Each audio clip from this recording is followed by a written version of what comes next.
കൊള്ളപ്പലിശക്കാരെ പൂട്ടാൻ മധ്യ കേരളത്തിൽ ഓപ്പറേഷൻ ഷൈലോക്കുമായി പോലീസ് 299 ഇടങ്ങളിൽ റെയ്ഡ് നടത്തി 38 ലക്ഷത്തിലധികം രൂപ ഇതുവരെ പിടിച്ചെടുത്തെന്ന് പോലീസ്. എറണാകുളം റൂറലിൽ മാത്രം 4 പേർ അറസ്റ്റിലായി.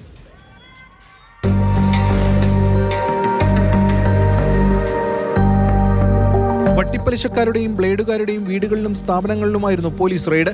എറണാകുളം പോലീസ് റേഞ്ചിന് കീഴിൽ വരുന്ന എറണാകുളം റൂറൽ, ആലപ്പുഴ, കോട്ടയം, ഇടുക്കി എന്നിവിടങ്ങളിലെ 299 കേന്ദ്രങ്ങളിലായിരുന്നു വ്യാപക പരിശോധന.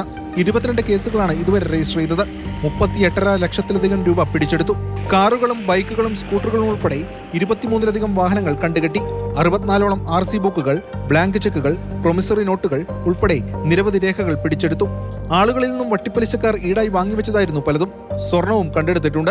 എറണാകുളം റൂറലിൽ മാത്രം 4 പേർ അറസ്റ്റിലായി.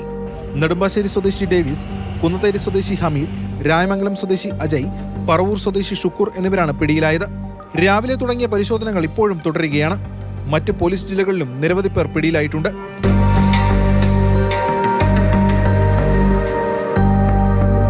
മാതൃഭൂമി ന്യൂസ്, കൊച്ചി.